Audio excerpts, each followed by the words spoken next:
O espada que nunca lutou. Análise de personagem mais power scaling. Aí, Luca, aí você acaba comigo. Ele falou que no vídeo do Kiorra o público não ficou interessado na parte de simbolismo e só de power scaling. Vocês querem me fazer odiar cada vez mais os power scalers. Eu vou anunciar guerra. É guerra contra os power scalers. Bora lá ver o vídeo. Salve, salve, meus analistas! Se vocês têm acompanhado a série de vídeos de Bleach no canal, vocês sabem que chegou a hora. Afinem seus uivos, peguem uma bebida quente, pois hoje vamos a um lugar bem gelado chamado Solidão. O vídeo de hoje é sobre o Primeira Espada, o Lobo Solitário, Coyote Stark. O que é power scaling?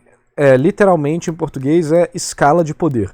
É a prática que fãs têm em mídias ficcionais de comparar o poder dos personagens a partir de informações ditas na obra, feitos e informações indiretas, que podem vir de comparações de escala, tipo, tal personagem faz X, o outro faz Y e o outro faz Z. E aí, com isso, você consegue identificar alguma coisa ou informações que vêm fora da história. E basicamente é a punheta nerd pra ver quem tem o personagem preferido mais forte. Quem que ganha? O Saitama, o Goku ou o Superman? É tipo isso, ou o Hulk. E aí as pessoas debatem isso como se fosse física quântica.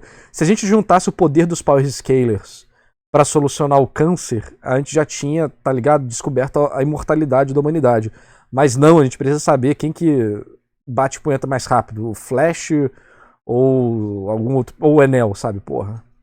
E muito obrigado pelos 20 mil inscritos, é sempre um prazer trazer vídeos novos por aqui, ainda mais quando é sobre Bleach, porque atualmente eu tenho gostado muito de Bleach. Então, se puder já deixar o like, isso é mais que suficiente para ajudar o canal a continuar crescendo com esse tipo de conteúdo. Agora, se você quiser ajudar mais, também temos a aba de membros do canal com preços a partir de um cafezinho. E muito obrigado a todos os membros que receberam esse vídeo antecipadamente, em especial o Vicente. Todo e qualquer personagem que parece um baiano é sempre pica, pois é, né? O Nemo e a Dark MVs. Caso goste de leitura... Cara, será que todo baiano na verdade é super poderoso, mas eles ficam preguiçosos pra não destruir o mundo? Senão eles seriam muito eficientes e poderosos e aí estaria ferrado. Será que é o Sigma da Bahia? Caralho, tudo se conecta. Meu livro tá na descrição, vocês já sabem. E se vocês gostarem do vídeo, aproveita também pra deixar lá uma avaliação na Amazon, pô, não custa nada. Show! Dito isso, bora pro vídeo. Coyote Stark. Muitos Battle Shonens têm o grupo, quase sempre composto só de vilões. Seja Akatsuki, Genen Ryodan, CP9, Luas Superiores e por aí vai. Em Bleach temos os... Porra, botar CP9 aí é uma tristeza, né? CP9 é uma vergonha. Botava os Shichibukai ou os Yonkou, pô. A CP9, porra. CP9! Espadas. E por que eu trago algo tão óbvio a essa altura do campeonato? Em todos Aí vai. Em Bleach temos os espadas. E por que eu trago algo tão óbvio a essa altura do campeonato? Em todos esses grupos sempre tem uma discussão sobre quem é mais forte, né? Aquela baboseira de power scaling. E no caso de Bleach não é muito diferente. Mas em Bleach as águas são um pouco mais turvas. Para um grupo com um sistema de ranking e hierarquia tão objetivo com números, parece até uma tarefa simples ranquear eles de 1 a 10. Ou de 0 a 9. Não se fala da marinha inteira em One Piece, né? Não falamos da marinha nesse canal, ok? O Oda comete injustiças e crimes com a marinha. Eles só querem fazer o trabalho correto, mas os Tenryubito não deixam. Mas ela é bem mais complicada do que parece e às vezes até mesmo longe da verdade. Stark é um dos mais populares, subutilizados, subestimados e não compreendido entre os espadas. Muito se esperava do primeiro espada. Ele era a maior promessa do Cubo, uma promessa que não foi cumprida. Verdade. Especialmente depois... Concordo. Depois de ver os 4 em ação, e muitos tinham criado um hype enorme para ele. Logo, a expectativa da revelação de que ele era o 1 veio de diversas maneiras, formas, tamanhos, cores e sabores. E essa expectativa não foi muito bem atingida. Novamente, isso não é algo tão simples. E aí entramos no problema com o ranking convencional dos espadas. Com a existência de Ukiyoha, sua segunda etapa, Yami, a sua suposta segunda etapa, e o Toda vez que isso aparecer na minha tela... Ukiyoha, sua segunda etapa, Yami... Toda vez que isso aparecer na minha tela, eu tenho que falar. Eu odeio essa parte. É um nojo, uma desgraça, a pior parte de Bleach. Puta que pariu, Cubo, como é que você fez um negócio desse comigo? Serve só pra enrolar o Byakuya e o Zaraki, fica uma merda, meu Deus do céu, socorro. E a sua suposta segunda etapa. O narrador nunca fala mal de Bleach. Chupa, caralho. E o ranking 0 que ele ganha com isso, o que cria muitas implicações que contradizem e complicam o entendimento de ranking inicialmente apresentado para nós leitores. E também um detalhe que é muito importante ressaltar é a famigerada pergunta: Stark estava lutando sério? Primeiro vou citar... Não. todas as apresentações do personagem e só então responderia a polêmica questão que os viciadinhos em Power Scaling adoram levantar. E eu aproveito também para entrar na questão mais simples. Que seria que, tipo, o Kiora é mais forte do que o top 3. Simbólica do personagem para finalizar, fechou? Dito isso, vamos falar sobre o quão forte o Stark demonstrou ser e o quanto tecnicamente ele poderia ser. Verdade. Isso na obra, informações de databooks e qualquer informação relevante que nos ajude. Começando pelo arroz e feijão de Bleach, poder espiritual. Seu ranking de primeira já indica que, em termos de volume, a dele é a maior entre os espadas. É o único que desintegrava pessoas vivas quando ele não sabia controlar a Reiatsu dele, né? Esse sistema linear de números não é 100% confiável. Mas temos outros feitos para corroborar com isso, como por exemplo... A única outra existência que fez isso em Bleach é o Aizen Hogyokuzado. Então você já vê como o cara era pica, mano. Não sei, o fato de Hollows morrerem só de entrarem em contato com ele pelas proximidades, sem o mesmo sequer ter a intenção de matá-los, o que contribuiu com a solidão do Stark. E eu sei que essa informação às vezes acaba sendo usada de maneira hiperbólica, mas isso é para logo mais. O fato é que, mesmo dividindo sua alma em dois, o resultado continuava o mesmo. O número 1 permanecia o número 1. E sua ressurreição aparentemente ocorre ao se juntar novamente com Lilith. Assim, ele é capaz de usar Los Lobos para invocar uma alcateia de lobos feitos de chamas azuis, com cada lobo tendo um grande poder destrutivo. Não querendo cair no No Limits Fallacy, mas o limite dessa técnica é sim desconhecido, e com o Rose afirmando que eles pareciam ser ilimitados, e ao mesmo tempo que também diziam que atacar eles era como atacar chamas, ou seja, além deles serem teleguiados, eles também eram praticamente intangíveis e quase infinitos. Indo para a velocidade, ele tem uns feitos de velocidade bem impressionantes, viu? Além do databook afirmar que ele é um dos espadas mais rápidos, seu sonido também tem grandes distâncias. É, ele que pega a Orihime, né? Ele vai lá, pega... Aparece, ô galera, tem que levar ela de novo, tá? Valeu, falou, falou! E esse provavelmente é seu feito mais mencionado. Obviamente eu me refiro à cena quando ele simplesmente aparece, pega a Orihime que está entre Ichigo e Kenpachi, fala uma paradinha, espera a reação dos dois, aí ele some, aparece na frente do Aizen com ela, e aí só depois o Ichigo e o Kenpachi terminam de destruir moleque é brabo! Os seus ataques. E ele fez isso tudo casualmente, com a mão no bolso e pá, e em sua forma base. Só pelos meus cálculos aqui, nesse feito ele cobriu aproximadamente a distância entre São Paulo e Santa Catarina, e não me perguntem como eu cheguei nisso. Também podemos... o Zomari fala que ele tem um sonido mais rápido, mas pode ser um sonido rápido, mais rápido absoluto, no sentido de se os dois irem 1 metro, quem é mais rápido? O Zomari. Mas se os dois irem 1 quilômetro, quem é mais rápido? Entendeu? O Stark. Então o Zomari pode ser aquele que tem o sonido mais rápido de todos. Mas quando você começa a entrar outros fatoramentos aí, outros fatores, você pode modificar isso. Mas, gente, é Power Scaling, mano. Power Scaling, não vamos falar disso, não. Podemos citar quando ele, em sua forma base, durante a primeira parte da luta, não levou um dano sequer do Ukitake do Shinsui. O que também é uma boa deixa para falar sobre a durabilidade dele, que francamente é insana. Levando golpes diretos do Love e seu porrete sem demonstrar nada além de um ouch. Sério, tipo, ele nem fica sujo com aquela porrada, sendo apenas afetado pela Shikai do Shinsui e sentindo danos relevantes durante a troca. Aceleração Zomari e velocidade Stark pode ser alguma coisa do tipo, né? É que assim, o Zomari também... Mó mentiroso, porra, foda-se. O Zomari tava mentindo. Cara, eu conversei com o Kubo e ele falou que tava mentindo. Final, e que tem toda uma dinâmica envolvida, que ele decifra toda aquela Shikai em pouquíssimo tempo, até a usando contra o próprio Shinsui. E com isso eu já emendo aqui para ressaltarmos o que de batata por pouquíssimo tempo. Vale lembrar que ele tomou um dano altamente potencializado, já que o Shinsui tinha preparado com base nas cores da roupa, etc. Pois é. Até a usando contra o próprio Shinsui. Por que todo mundo odeia Power Scaling? É tão legal? Cara, porque... Eu não sei todo mundo, posso falar por mim. Não é que eu desgosto de Power Scaling. Existe um nível que essa discussão é divertida. Só que eu vejo muitas vezes ela se tornando algo tão grande, mas tão grande, que vira uma confusão com raiva de verdade envolvida. Sabe? Você vai ver nos vídeos de Power Scaling, é briga de verdade, não é uma discussão normal. É briga mesmo. Não é igual você falando com os amigos assim e tal. É tipo, o povo perde a linha.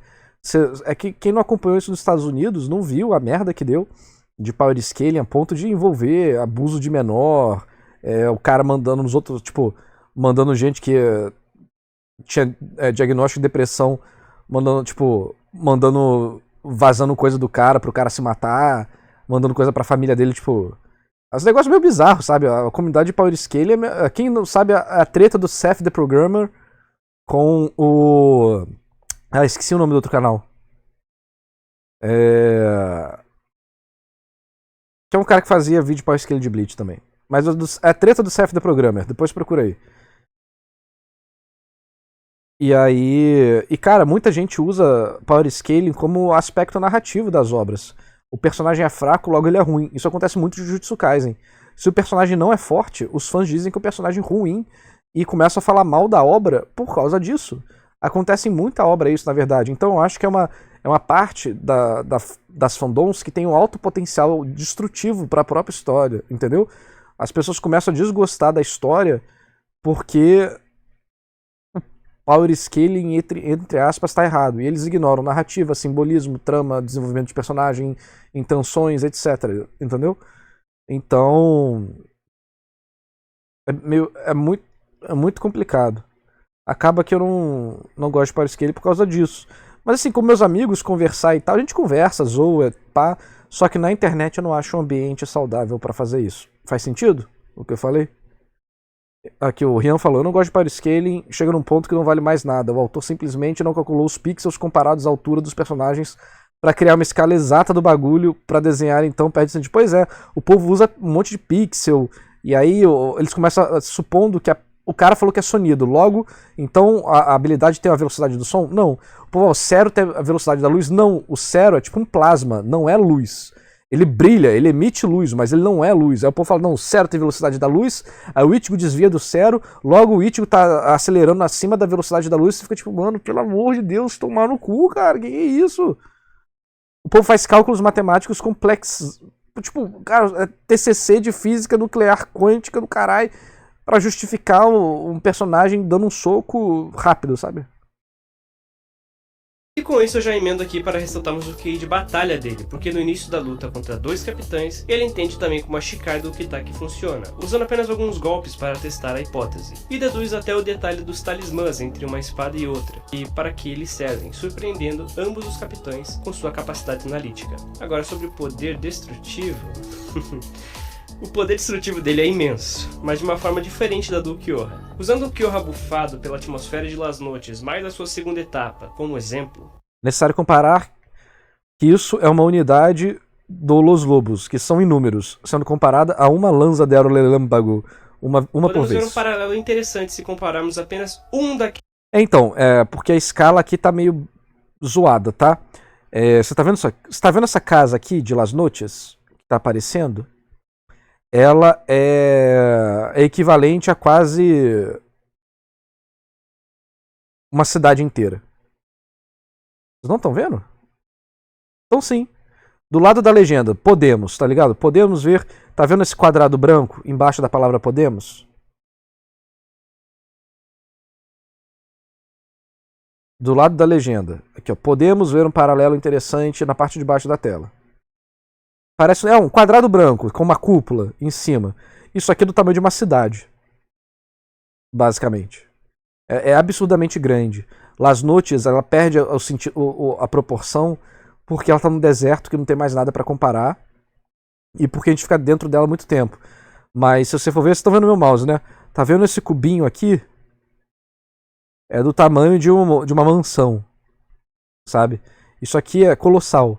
Então a explosão do Ukiyoha, eu acho que é bem maior do que a do Stark. Nesse caso aqui, né? Aqueles infinitos lobos do Stark. E tem até um monólogo em que ele fala que cada uma daquelas criaturas era tanto Stark quanto Lirinete. Ou seja, cada lobo era composto de sua essência mais pura. Não eram lobos nerfados, mas ataques sérios de sua verdadeira energia espiritual original. E todos aqueles ataques, lobos e ceros, ele pode desferir em um curtíssimo espaço de tempo. E os ceros ele pode disparar até mesmo sem se mover, ou fazer aquela famosa pose, e que não vemos a sua capacidade total, já que ele nunca usou um Gran Reiceiro ou um Oscuras, por exemplo. Seus limites não são definidos. Se eu não me engano, na época de Power Scaling do Bleach Project, o povo falava que o Cero do Stark tinha a mesma força de um Gran Reiceiro, mesmo que ele não estivesse usando o Grande Reiceiro. Vocês se lembram disso ou eu tô maluco? E sempre deixam margem para cima. Portanto, nada pode refutar que ele ainda poderia usar ataques combinados e ainda mais poderosos. Só imagina um Gran Reiceiro junto com uma metralheira, que assustador que seria. Bom, e agora eu acho que a gente pode ir para a pergunta mais aguardada do vídeo. O Stark é bucha? Ele é ou não é o GOAT? Seria tudo apenas hipérboles e falácias provindas do grande... É muito engraçado como isso virou, tipo, uma das catchphrases da comunidade de Power Scaling. de gênio cubo? A resposta é sim, o Stark estava se segurando. E nós nunca vimos a sua capacidade total, e isso está intrinsecamente... Os personagens falam, tipo, 4 vezes durante o arco que ele não tá lutando a sério. Interligado à sua personalidade. O cara não é fã de conflitos. E acaba fazendo um ótimo paralelo com o Shunsui, que também segue bastante dessa linha mais pacifista, como podemos ver dele na luta contra o Shed. Já falamos sobre o paralelo de Zaraki e Noitora em alguns shorts aqui do canal, onde eu ressalto que ambos usavam tapa-olho em olhos opostos. E o mesmo acontece com o Shunsui e o Stark. No caso de Stark, ele é um cara que não estava entre os espadas para ser o mais forte. Ele só queria ficar com uma galera e ficar de boa, só isso. E foi exatamente por isso que ele se uniu ao Aizen. Porque havia toda a expectativa por parte do Stark em achar outros seres que pudessem aguentar sua pressão espiritual. E também existia... Inclusive, na hora eu descobri que Bush é magia antiga. Sim, é magia antigaça.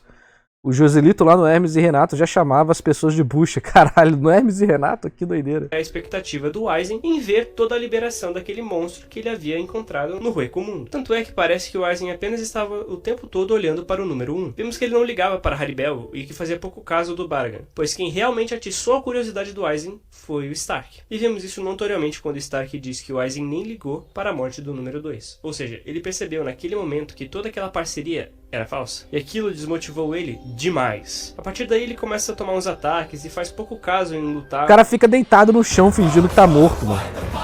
E a Lilinette que tem que brigar com ele.